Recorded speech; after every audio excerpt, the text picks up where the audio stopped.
What is up, YouTube? Today I'm going to teach you guys how to study. That's right, study. In med school, information comes at you faster than you could ever imagine, and if you don't have a proper study technique or know how to study, learning that information is almost impossible. For me, the hardest part in med school was actually learning how to study, so I wanted to give you guys 3 tips on how I learned how to study effectively and memorize every single thing in med school. Not everything, but most things. Let's go.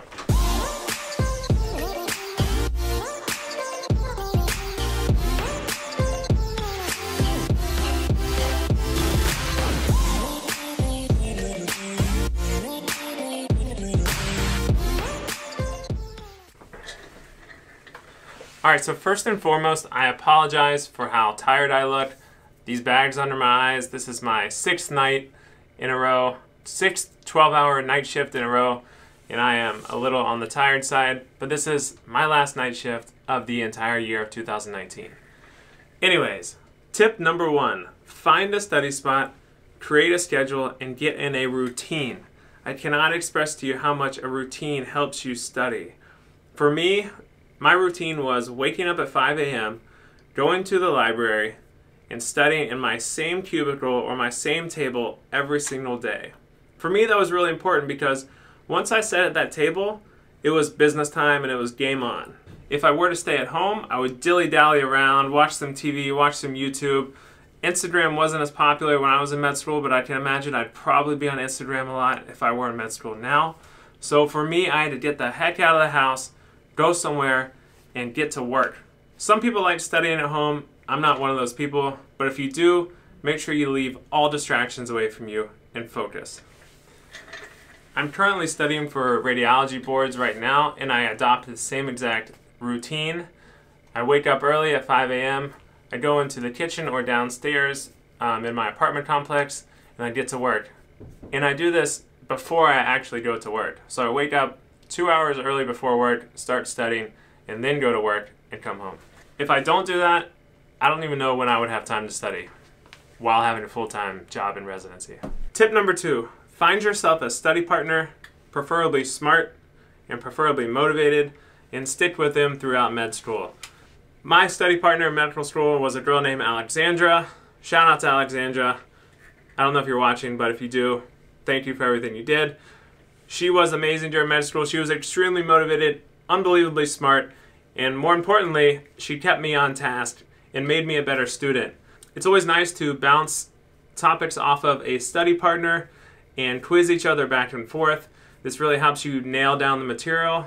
And it's always nice to see what that person picked up during lecture and what you picked up, and comparing notes and trying to come up with a condensed version of what to study. Another tip along those lines, what really helped me was actually verbally going over topics.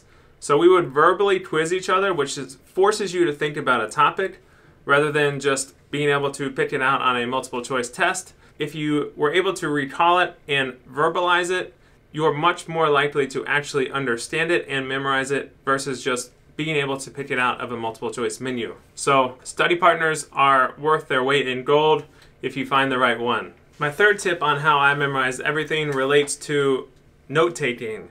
In medical school, we get about 100 PowerPoints per test, and each PowerPoint has 40 to 140 slides on it. You have to kind of condense that information and really focus on what's important, and oftentimes condensing that information is actually the hardest part because you don't want to miss anything and you don't want to leave anything out. So this actually goes back to my second tip, which is my study partner and I used to take turns on each PowerPoint. So for instance, if there were 30 PowerPoints, I would take 15, she would take 15, and we would both outline them. And the way we formatted and condensed these outlines was the best thing ever.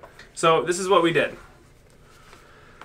So our goal was to fit a PowerPoint onto an entire PowerPoint onto one sheet of paper, landscape mode. So what we would do is go into Excel, split up by columns, 3 to 4 columns of the entire PowerPoint and outline it, and then we would condense it down and fit it to one page. So the font could be really small sometimes, but it was always on a page. So what we ended up having would be like 30 pages of just pure notes like this, all on one page. And the reason this helped is because A, it condenses the material and puts it all in front of you, rather than scrolling through PowerPoints mindlessly and missing stuff here and there. When I looked at this sheet of paper, it was almost like a spatial recognition for me.